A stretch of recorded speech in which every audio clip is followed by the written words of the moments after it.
우리가 함께 나눌 말씀은 마태복음 1장 21절, 사도행전 1장 11절, 데살로니가전서 이렇게 함께 교독하도록 하겠습니다. 먼저 마태복음 1장 21절을 우리가 같이 교독하겠습니다. 이게 잠깐만 기다리시면 될 것 같아요.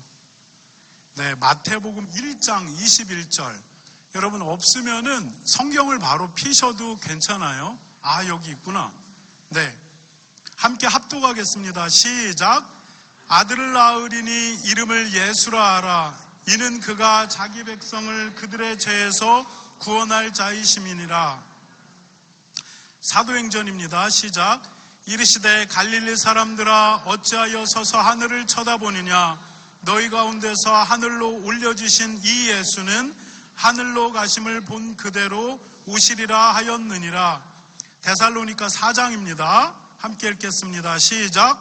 주께서 호령과 천사장의 소리와 하나님의 나팔 소리로 친히 하늘로부터 강림하시리니 그리스도 안에서 죽은 자들이 먼저 일어나고 그 후에 우리 살아남은 자들도 그와 함께 구름 속으로 끌어올려 공중에서 주를 영접하게 하시리니 그리하여 우리가 항상 주와 함께 있으리라. 아멘.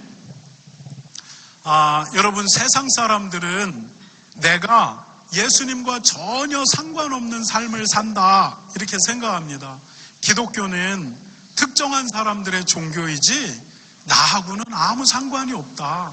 그냥 교회, 그거는 나하고 거리가 전혀 먼 얘기다. 우리는 이렇게 생각을 하고 살아갑니다. 그러나 여러분, 그렇지 않습니다. 이 땅에 사는 모든 사람들은 내가 예수님을 믿건 예수님을 믿지 않건 예수님과 굉장히 밀접한 관계 속에 살아가고 있습니다. 여러분, 우리는 역사를 나눌 때 BC와 AD로 나누게 됩니다. 여러분, 그 사건이 언제 일어났어요? 그러면 BC 몇 년도에 그 사건이 일어났지, 이거는 언제 일어났어요? 그러면 AD 몇 년도에 일어났지, 이렇게 이야기합니다. 우리는 이 땅의 역사를 BC와 AD로 나눕니다. BC, 예수님이 오시기 이전의 사건, Before Christ의 약자가 BC죠. 그리고 AD, 아노 도미니, 예수님이 오신 그 해 이후의 사건, 아노, 그 해, 도미니, 주님이 오신 그 해 이후부터의 사건, 이것을 아노 도미니 AD라고 이야기해요. 여러분, 우리는 오늘을 2025년 12월 1일이라고 말해요. 정확하게 표현하냐면 AD 2025년 12월 1일인데 이 말이 뭐냐? 여러분, 저기에 나와 있듯이 예수님이 오신 그 해로부터 그 이후로 2025년이 흘렀고 12달이 더 흘렀고 21일째가 되는 날이 오늘입니다. 그것이 바로 오늘은 2025년 12월 21일입니다 라고 하는 말의 의미예요. 예수님이 오신 그날, 아노 도미니, 예수님의 해 그 이후부터 2025년이 흐른 이 12월 21일이 오늘입니다 라고 하는 말이 오늘 날짜가 말하는 겁니다. 여러분, 이 세상의 사람들은 나는 예수님과 상관없어 이렇게 이야기합니다. 나는 예수님과 전혀 관계없이 살아가고 있어. 아닙니다. 우리는 예수님의 시간표 안에, 예수님의 역사 안에서 살고 있다는 겁니다. 여러분, 그들이 부인하건 부인하지 않건, 예수님을 믿건 믿지 않건 그들도 이 역사의 연장선상 안에 서 있다라고 하는 겁니다. 여러분, 우리는 일주일을 7일, 일주일로 구분해서 살아갑니다. 그래서 6일 동안은 열심히 일하고 7일째 되는 날은 쉽니다. 여러분, 이 일주일의 시스템은 전 세계가 똑같이 이 시스템 안에서 살아갑니다. 그러면 어떻게 전 세계는 이 일주일이라고 하는 시스템을 시작했을까요? 네, 여러분, 이것은 성경으로부터 시작합니다. 성경에서 하나님이 6일 동안 이 땅을 창조하시고 7일째 되는 날에 쉬셨습니다. 그래서 이스라엘 백성들은 6일 동안 열심히 일하고 7일째 되는 날 모두가 다 쉬는데 사람만 쉬는 것이 아니라 집에서 기르는 나귀, 소, 그때 짐승조차도 일을 시키지 않습니다. 이것이 바로 일주일의 시스템입니다. 여러분, 성경에 익숙한 서구인들이 이것을 사회 시스템으로 적용을 했고, 그리고 이것이 전 세계로 번져나가서 모든 국가가 이제 이 일주일을 살아가게 됩니다. 여러분, 믿지 않는 사람은 나는 예수님과 아무 관계가 없어, 나는 성경과 전혀 상관없이 살아, 이렇게 이야기하지만 오늘 한 주를 그들은 성경의 타임라인 안에서 살고 있다는 것입니다. 여러분, 이 세상에 호흡하는 모든 사람들 중에 성경과 관계없는 사람은 없고 예수님과 관계가 없는 사람은 아무도 없습니다. 우리 모두는 하나님의 역사의 시간표 위에 서 있고 그 위에서 오늘 내가 숨을 쉬고 있고 그리고 하나님이 정해진 그 역사의 끝을 향해 가고 있다는 사실, 우리는 이것을 기억해야만 합니다. 여러분, 성경은 잠언 9장 10절에서 이렇게 말합니다. 우리가 한번 잠언 9장 10절만 읽도록 하겠습니다. 시작. 여호와를 경외하는 것이 지혜의 근본이요 거룩하신 명철이니라. 여러분, 성경이 뭐라고 이야기하냐면 지혜가 뭡니까? 라고 얘기할 때 지혜의 스타트 포인트, 지혜의 근본, 그것은 하나님을 아는 것, 이것이 지혜지, 이렇게 이야기하는 겁니다. 여러분, 왜 하나님을 아는 것이 지혜의 근본입니까? 모든 것이 하나님으로부터 왔고 결국은 모든 것이 하나님께로 돌아갑니다. 그렇기 때문에 하나님을 인정하지 않는다라고 하는 것은 굉장히 어리석은 것이다, 성경은 말합니다. 그래서 성경은 뭐라고 이야기하냐면 여호와를 경외하는 것, 그것이 지혜의 근본이다. 마치 내가 모든 것들을 알고 있고 내가 정말 똑똑하다라고 해도 내가 예수님, 하나님을 모른다라고 한다면, 없다라고 얘기한다면 정말 그것처럼 어리석은 일이 없는 것이다, 이렇게 말하는 겁니다. 여러분, 시편 14편 1절은 우리에게 이렇게 말합니다. 여러분 함께 읽겠습니다. 시편 14편 1절에 전반부를 한번 읽어볼게요. 시작. 어리석은 자는 그의 마음에 이르기를 하나님이 없다 하는도다. 그들은 부패하고 그 행실이 가증하니 선을 행하는 자가 없도다, 이렇게 말합니다. 여러분, 어리석은 자는 그 마음에 이르기를 하나님은 없다, 이렇게 말한다는 겁니다. 하나님은 없어, 이렇게 말한다는 거예요. 여러분, 이게 어리석다라고 하는 겁니다. 여러분, 하나님이 이 세상에 두 가지의 은혜를 주세요. 한 은혜는 뭐냐면 우리가 일반 은총이라고 부르는 은혜예요. 그것은 뭐냐면 하나님이 모든 사람들에게 동일하게 주는 은혜예요. 해는 믿는 사람이건 믿지 않는 사람이건 모두에게 비춰집니다. 이것이 제너럴 그레이스, 그냥 일반 은총이에요. 공기, 믿건 믿지 않건 모든 사람에게 주어집니다. 이것이 일반 은총이에요. 그런데 일반 은총 중에 하나가 뭐냐면 하나님을 알 수 있는 능력, 이것도 일반 은총이에요. 로마서에서 뭐라고 이야기하냐면 하나님을 알 만한 것이 이미 사람의 속에 있거늘 그러나 그들이 하나님을 마음에 두기를 싫어하고 자기의 정욕대로 살아간다, 이렇게 말합니다.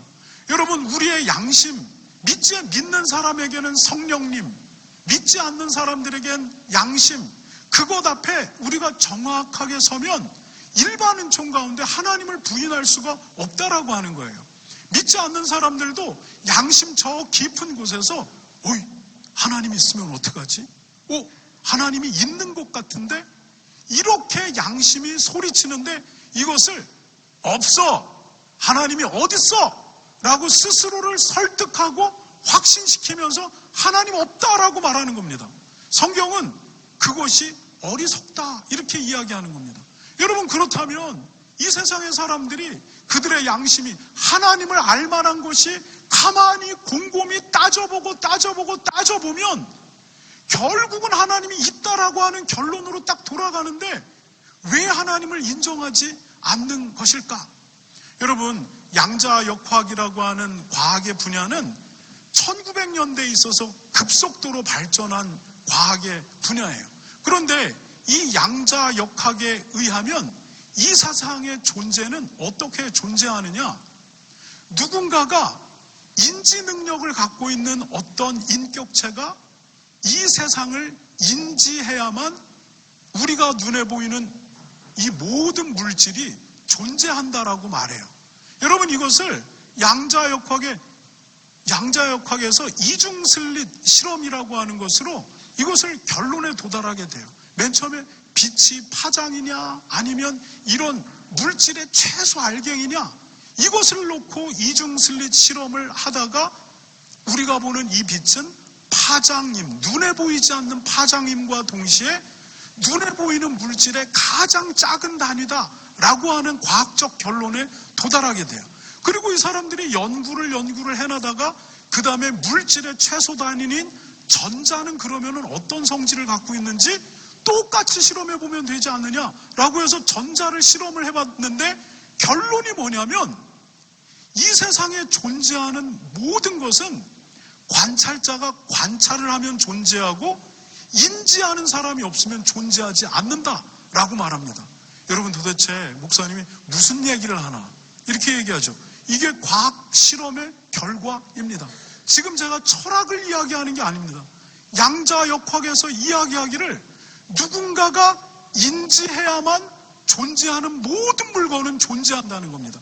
그래서 노벨 평화상을 받았던 유진 위그너라고 하는 과학자가 이 우주가 존재하기 위해서는 이 우주, 우리가 눈에 볼 수 없는 이 우주까지 모든 것을 다 인지하고 있는 어떤 존재가 있어야만 과학적으로 존재가 성립한다, 이렇게 이야기합니다. 그러면 우리가 볼 수 없는 모든 영역까지를 다 인지하고 있는 그 존재가 누구입니까? 단번에 크리스찬은 하나님이지, 이렇게 이야기하는데 그들은 하나님이지라고 결론 내고 싶어 하지 않습니다. 그게 꼭 하나님일 필요가 있겠느냐? 이때부터 새로운 가설은 뭐냐면 썰이에요. 그거는 이론도 아니고 진리도 아닙니다. 그냥 내가 그렇게 꼭 그럴 필요가 있겠느냐라고 하는 추측을 다시 던지는 겁니다. 절대 그분이 하나님이다라고 인정하지 않습니다. 여러분, 하나님을 알만한 것이 이 세상에 밝히 보이거늘, 그리고 우리의 양심이 그것을 가만히 정직하게 대하면 하나님의 존재 앞으로 갈 수밖에 없음에도 불구하고 사람들은 끊임없이 하나님을 밀어내면서 하나님 없어, 하나님 그딴 게 어딨어, 이 어리석음을 행하는 겁니다. 왜 이런 일을 행하는 것입니까? 시편은 이렇게 이야기해요. 하나님이 없다라고 하는 그들의 모든 삶을 들여다봐라. 그들의 삶은, 그들의 행위는 부패하고 그 행실은 가증하니 선을 행하는 자가 없다, 이렇게 이야기합니다. 여러분, 의도적으로 하나님이 없다라고 부인하는 겁니다. 왜냐? 하나님이 있다라고 결론 내면 그대로 살면 안 되거든요. 자기의 삶을 수정해야 되거든요. 그렇기 때문에 하나님은 없다라고 하는 자기 확신과 설득 속에 살아가는 겁니다. 여러분, 시골에서 어른들한테 들은 얘기가 이거예요. 꿩 사냥을 겨울에 가게 되면 꿩이 위협을 느끼면 막 도망가다가 겨울에 눈 속에 머리를 팍 파묻는데요. 그리고 나는 숨었다, 이렇게 생각한대요. 이따만 몸통을 그냥 눈밭에 그대로 드러내고 머리만 팍 박아놓고 나는 숨었다 하는 겁니다. 여러분, 하나님은 없어. 여러분, 이것이 바로 꿩이 당장 오는 위험을 피하려고 눈 속에 머리를 박는 행위와 동일해요. 시편 기자는 그가 어리석다, 이렇게 이야기합니다. 여러분, 오늘은 성탄절이에요. 성탄절에 우리가 기억해야 될 두 가지가 뭐냐면 선물도 아니고 쇼핑몰도 아니고 하나님이 존재하신다. 그 하나님이 하나님의 아들 독생자 예수 그리스도를 이 땅에 2025년 12달 하고도 21일 그 전에 이 땅에 보내셨다. 그 사실이 우리가 성탄절에 기념해야 될 날이에요. 그래서 우리가 성탄절 되면 가족들하고 모여서 하나님이 살아계시고 그 하나님이 예수님을 이 땅에 보내셨다라고 나누고 자녀들한테 이야기해주고 교육해야 돼요. 여러분, 이스라엘 백성들이 6월절이라고 하는 명절에 양을 잡아서 문설주에 피를 이렇게 발라요. 그러면은 아빠에게 야, 이 핏그릇 좀 가지고 있어, 성원아. 그럼 핏그릇을 갖고 이렇게 바치고 아빠가 문설주에다가 피를 바르는 것을 보는 아이들은 뭐라고 얘기하냐면, 아빠, 왜 이 피를 문설주에 시뻘겋게 발라요? 이렇게 물으면 그때부터 신앙교육이 들어갑니다. 왜냐? 이때 이러한 일들이 있었어. 그것이 바로 이스라엘의 정체성입니다. 하나님이 애굽에서 이스라엘을 불러냈고 약속한 땅 가나안으로 보내셨고 그 약속을 하나님은 신실하게 지켰고 우리의 정체성은 그 하나님이 주인이시며 그분의 말씀 앞에 우리가 따라가게 되면 결국 하나님이 우리를 이끄신다라고 하는 신앙의 정체성이 그 행위로부터 교육되어지는 거예요. 여러분, 성탄절도 마찬가지입니다. 여러분, 선물 사고 쇼핑 가고 그러지만 이 명절을 기점으로 성탄절이 뭐예요?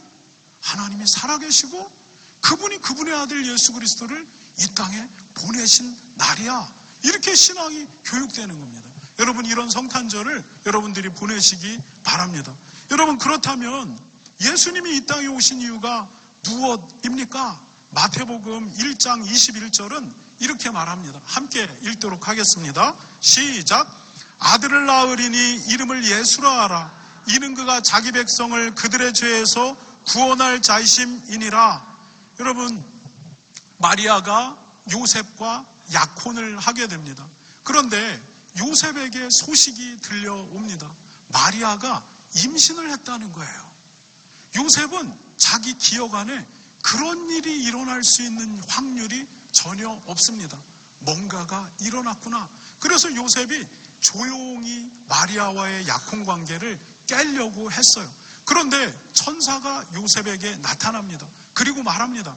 이 아이는 성령으로 말미암아 잉태되었다. 그리고 이 아이가 태어날 텐데 이 아이의 이름을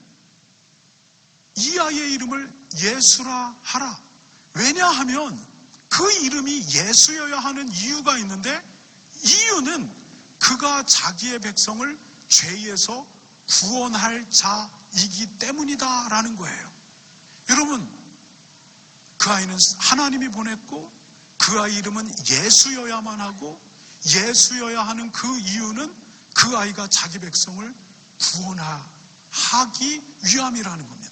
여러분, 예수라고 표현은 헬라어 음력으로 표현한 예수는 구약으로 가게 되면 그게 누구냐면 여호수아예요. 그 이름을 여호수아라고 해라. 그 여호수아가 자기의 백성을 이끌고 하나님의 약속하신 가나안 땅으로 이끌 구원자이다. 이렇게 이야기하는 겁니다. 여러분, 예수님이 이 땅에 오신 이유, 우리가 죄에 딱 붙들려 있는데 이 백성을 구원해내서 하나님이 우리에게 약속하신 그분의 나라, 우리가 말하는 천국, 그곳으로 이끌 리가 이 예수님이다. 그가 우리를 죄에서 구원할 것이다. 이것이 바로 오늘 본문의 이야기입니다. 예수님이 이 땅에 오신 이유는 우리를 죄에서 구원해서 하나님이 우리에게 준비한 땅, 천국으로 이끌어 가시는 것, 이것이 예수님이 이 땅에 오신 목적이에요. 그런데 여러분, 그러면은 예수님이 도대체 어떻게 우리를 죄에서 구원한다는 말입니까? 여러분, 매일매일 이야기하지만 그 구원의 방법은 대속입니다. 여러분, 우리가 PPT를 잠깐 보도록 하겠는데, 대속이라는 말이 뭐냐면 한문이에요. 대신할 대, 그 다음에 속죄할 속. 무슨 말이냐면 대신해서 속죄한다 라고 하는 말입니다. 여러분, 죄는 반드시 대가를 치르는 것, 이것이 성경과 율법의 원리예요. 죄를 지었으면 그 대가를 치러야 합니다. 여러분, 우리가 죄 짓지 말아야 되는 이유가 뭐냐면 이 땅을 살면서 결국은 죄에 대한 대가를 치러요. 그래서 하나님이 그러지 말라라고 우리 안에서 성령의 탄식으로 자꾸 권면하는 겁니다. 더 가지 말라고, 더 가지 말라고. 그러면 그 죄에 대한 대가가 아프다고. 여러분, 죄는 대가를 치러요. 그래서 성도가 죄로 나가지 말아야 하는 거예요. 그런데 여러분, 이 죄에 대한 대가는 이 세상에서만 치르는 것이 아닙니다. 성경은 뭐라고 이야기하냐면 모든 사람이 하나님 앞에 서게 되는 날 각 사람은 그 죄에 대한 대가를 지고 영원한 심판과 형벌 안으로 들어가야 된다. 성경이 이렇게 규정하고 있어요. 여러분, 이 죄의 대가를, 죄가 대가를 치르게 되는데 우리가 이 대가를 치러야만 죄가 사라져요. 그런데 여러분, 대속이라는 말이 무엇입니까? 대신 속죄한다는 겁니다. 내가 죄를 지어놓고 누군가가 죄값을 대신 치르는 것, 이것이 대속인데 예수님이 우리를 죄에서 어떻게 끌어옵니까? 죄가 우리를 놓아주지 않습니다. 죄는 우리를 딱 붙들고 pay for your sin cost. 네가 원하는 대로 막 살고 죄를 짓고 지금 나에게서 자유를 달라고?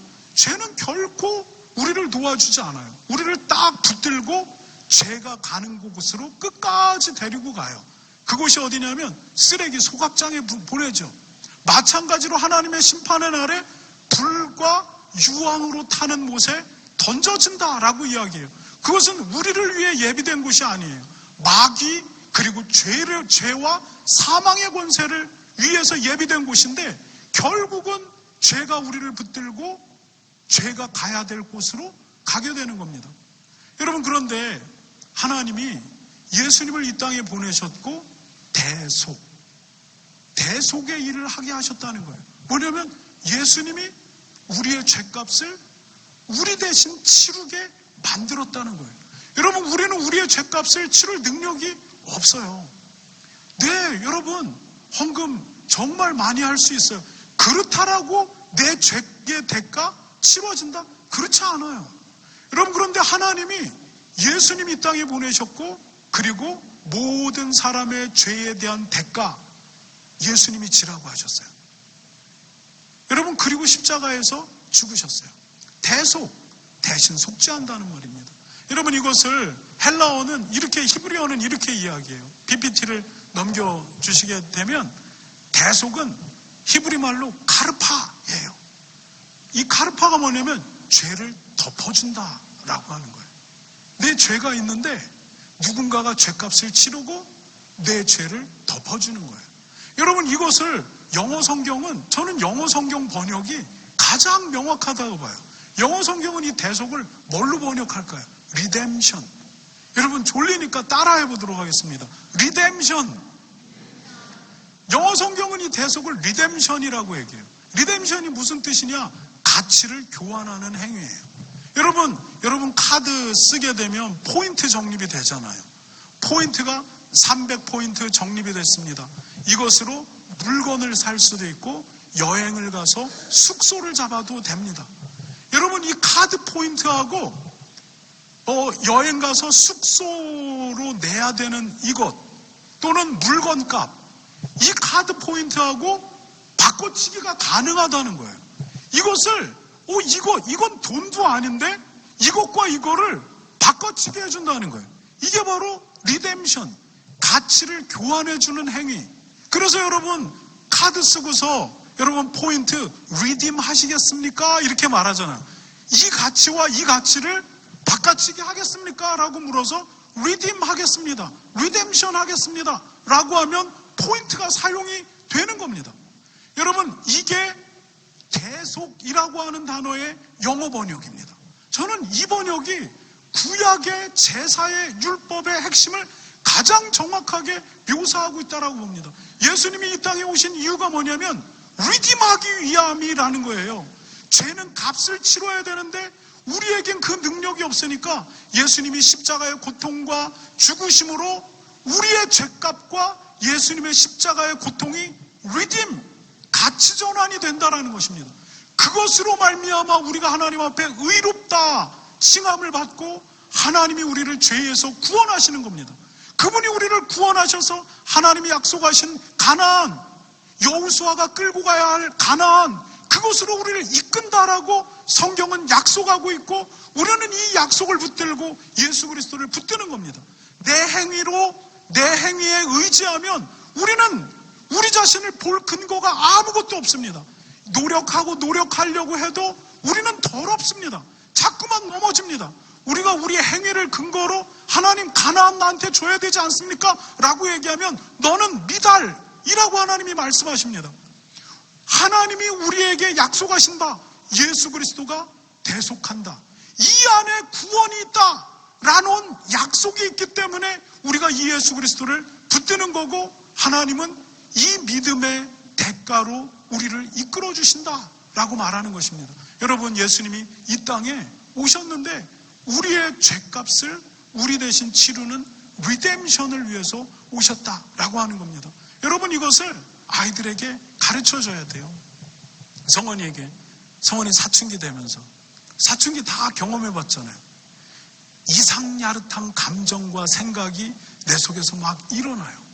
교회에선 거룩한 척 막 이러고 있는데 뭔지 나는 내 불완전함들이 내 안에서 막 일어납니다. 여러분, 죄 때문에 우리의 내면은 다 망가져서 누구 하나 할 것 없이 다 불완전해요.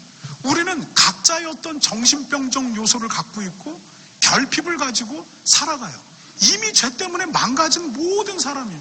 그것이 삶의 전반에 다 일어나게 됩니다. 그런데 사춘기를 딱 겪으면서 이러한 것들이 점점 보이게 돼요. 그때부터 성원이한테, 성원아, 아빠도 그랬는데 누구도 나에게 인간의 본성에 대해서 이야기해 준 사람이 없었어요. 아빠도 그랬는데 성경은 우리 안에 있는 죄 때문이래. 너가 살면 살수록 너 더욱더 불완전함을 느낄 것이고, 내가 예수 믿는 목사님 딸인가? 이런 생각이 들 만한 것들이 네 안에 계속 일어날 거야. 근데 너만 그런 거 아니야. 아빠도 그랬다?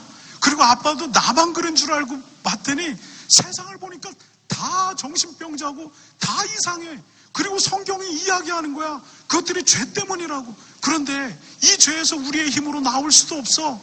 우리는 그냥 이 땅을 그렇게 살아가. 그런데 예수님이 이 땅에 십자가를 지시러 오셨고 우리의 죄값을 치르셨고 우리를 리뎀션, 가치의 전환을 해주셨어. 우리는 그 예수님 붙들고 이 땅을 살아가는 거야. 그 믿음으로 살아가는 거야. 이렇게 이야기하기 시작하면서 사춘기 시작 때부터 지금같이 귀에 못이 박힐 정도로 이야기합니다. 여러분, 자녀들에게 성탄절에 예수님이 왜 오셨는지, 죄가 뭔지, 그리고 나 자신에 대한 정체감을 어떻게 생각해야 되는지, 여러분, 성탄절만큼 이 이야기를 꺼내기 좋은 시간이 없습니다. 여러분, 이것을 기억하는 성탄절이 되시기 바랍니다. 그런데 여러분, 마지막으로 예수님이 우리의 죄값을 치르기에 오셨다. 이것뿐만 아니라 마지막으로 우리가 기억해야 될 하나가 더 있는데, 그것은 예수님은 이 땅에 다시 오신다라는 사실입니다. 사도행전 1장 11절을 우리가 함께 읽겠습니다. 시작. 이르시되 갈릴리 사람들아 어찌하여 서서 하늘을 쳐다보느냐. 너희 가운데 하늘로 올리신 이 예수는 하늘로 가심을 본 그대로 오시리라 하였느니라. 여러분, 예수님이 십자가에 죽으셨을 뿐만 아니라 3일 뒤에 다시 부활하십니다. 그리고 죄의 힘은 사망인데 죄와 사망의 권세를, 우리의 죄값을 다 치르고 거기에 머물러 있지 않고 부활하셔서 죄가 갖고 있는 사망의 권세를 뚫고 일어나 부활하십니다. 그리고 부활하신 예수님이 40일간 제자들과 이 땅에 살면서 제자들에게 다 보여줍니다. 제자들도 믿기가 힘듭니다. 어떻게 죽은 사람이 일어날 수가 있냐고. 그런데 예수님이 부활하신 몸을 제자들 모두에게 보이시고 40일 동안 이 땅에 있다가 이제 하늘로 승천해 올라갑니다. 제자들에게 마지막 말씀을 합니다. 이 천국 복음이, 예수님이 십자가에서 우리의 죄값을 치렀다라고 하는 이 좋은 소식, 굿뉴스, 이 복음이 온 천하에 다 전파될 것이다. 그리고 너희는 성령의 권능을 힘입을 것이고 너희가 내 증인, 이 일에 대한 증인이 될 것이다. 마지막 말을 남기고 예수님이 제자들이 보는 앞에서 하늘로 이렇게 둥 떠올라가는 거예요. 떠올라가는데 여러분 갑자기 제가 갑자기 하늘로 쭉 떠오른다고 생각해 보세요. 여러분 놀라시겠죠? 안 봤으면 그게 뭔 그딴 게 있어 이렇게 하겠죠. 근데 부활도 믿을 수 없는 제자들이 부활하신 예수님을 봤어요. 그리고 이번에는 하늘로 붕 떠올라가는 거예요. 제자들이 눈앞에서 이게 뭐지? 그런데 예수님의 몸은 점점 쭉 뜨더니 쫙 꼭대기로 올라가고 구름이 싹 가려져서 더는 보이지 않아서 제자들이 입을 딱 벌리고 하늘을 쳐다보고 있어요. 도대체 무슨 일이 일어난 거야? 이러고 있는데 그때 하늘에서 천사가 야, 뭘 그렇게 놀래냐? 너희가 본 이 예수는 하늘로 올라가심을 본 그대로 하늘에서 다시 내려오신다. 이렇게 얘기하는 겁니다. 여러분 다시 예수님이 이 땅에 오실 때에는 아기 예수님이 아닙니다. 그분은 왕권을 가진 왕으로 다시 오십니다. 그때 오시는 예수님은 조용히 등장하는 예수님이 아닙니다. 호령과 천사장의 소리와 함께 천군 천사들과 함께 모든 사람이 볼 수 있을 거대한 대관식을 행하는 왕처럼 이 땅에 임합니다. 그 예수님은 죄값을 치르러 오시는 어린 양으로 오지 않습니다. 그분은 이제 죄값을 치렀는데도 죄를 회개하지 않고 예수님께로 나오지 않는 사람들을 심판하시는 심판주로 오십니다. 그때 예수님이 오실 때의 징조는 하늘에 별 하나가 딱 뜨는 겁니다. 그리고 마음이 정결하고 가난한 자들이 그 별을 보고 예수님의 오심을 따라가는 징조로 나타납니다. 그러나 이제 다시 오실 예수님은 성경에서 하늘의 권능이 흔들리게 될 것이다. 별들이 땅에 떨어지게 될 것이다. 여러분, 이 광경이 펼쳐짐과 함께 이 징조와 함께 예수님이 이 땅에 재림하신다. 성경은 말하고 있습니다. 성경이 뭐라고 이야기하냐면 예수님이 이 땅에 재림하시는 광경을 모든 사람이 다 보게 된다. 이렇게 얘기해요. 그래서 제가 어렸을 때뿐만 아니라 이게 젊었을 때, 조금 더 젊었을 때도 그게 어떻게 가능해? 아니, 예수님이 분명히 육체를 입은 예수님은 공간적 제약이 있어요. 근데 그 예수님이 만약에 예루살렘으로 오신다라고 한다면 예루살렘으로 이렇게 오시면 예루살렘 끝, 지구 반대편에 있는 이 사람들이 그걸 어떻게 본다고? 아니면 예수님이 모든 사람을 다 이렇게 어디다 불러 모으시나? 도대체 이해가 안 됐어요. 그런데 여러분, 뭐라고 이야기하냐면 그날 하늘의 권능이 흔들린다라고 이야기해요. 별들이 쏟아지고 그리고 태양과 달이 흔들리고 어떤 천체에 우리가 상상할 수 없는 거대한 변화들이 소리가 이제 일어나는 겁니다. 그때 사람들이 핸드폰을 들겠죠. 그리고 하늘에 이상한 징조가 보이네? 그러면서 그것을 찍기 시작하겠죠. 유튜브에 다 올리기 시작하겠죠. 이제 릴스에 그 사진 컷들을 다 올려나가겠죠. 그리고 뉴스가 나오겠죠. 도대체 하늘에서 무슨 일이 일어나느냐? 한 4년 전 갑자기 한 세계 곳곳에서 웅, 뿡 하는 나팔 소리 같은 일들이 세계 곳곳에서 일어났잖아요. 그래서 그것들을 모든 지상파 뉴스가 다 전송했잖아요. 유튜브들이 그것을 찍었잖아요. 그 원인은 아직까지 밝혀지지가 않아요. 여러분, 예수님이 다시 이 땅에 재림하실 때에 하늘의 징조는 그것과 비교할 수 없는 징조들이 일어나게 됩니다. 그것들에 대한 유튜브, 방송, 뉴스, 그것들이 생방송으로 이제 하늘에서 무슨 일이 일어나느냐라고 중계하는 그때에 모두가 심상치 않다라고 느끼는 그때에 천사장의 호령과 천군들과 함께 예수님의 재림이 시작된다. 성경은 뭐라고 얘기하냐면 그 광경을 보고 사람들이 두려워 떨고 통곡하게 될 것이다. 이렇게 이야기합니다. 여러분, 왜 두려워 떨고 통곡하는 겁니까? 그거는 그냥 교회에서 얘기하는 판타지 같은 얘기지 그딴 게 어딨어 라고 얘기했는데 지금 눈앞에서 그 광경이 펼쳐지고 있는 겁니다. 이제 두려움이 엄습해 오는 겁니다. 그리고 떨고 통곡하고 우는 것입니다. 여러분, 성경은 그날에 그 일이 있다. 아기 예수로 오신 예수님, 그분은 심판의 주로 다시 오신다. 그리고 사람들은 말합니다. 그날이 가까워 왔다. 성도들은 깨어 있으라. 여러분, 누가 아기 예수님을 맞게 됩니까? 하나님 앞에 마음이 정결하고 가난했던 사람들입니다.